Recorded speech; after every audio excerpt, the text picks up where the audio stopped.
How to make wide angle effect in Cap. Hello everyone, welcome to this channel. I'm Emily and I'm here to help you out today. So without any delay, let's get started. So first of all, open up the Capcut application on your device and select the project that you want to add the wide angle effect to. So here I have already selected the project over here, and if I want to add the wide angle effect, what I have to do is just tap on the effect option at the bottom of the screen, then tap on video effects. Now over here on the search bar, just search for wide angle, and here you'll be able to see different options related to wide angle.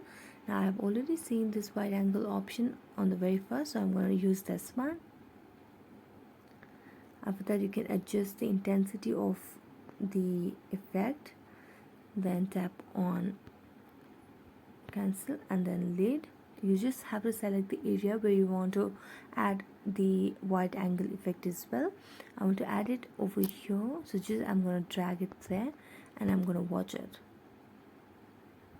and there you go. So thank you so much for watching this video. If you enjoyed watching it, don't forget to like, subscribe and hit the bell notification for more updates. That's it for today. See you next time.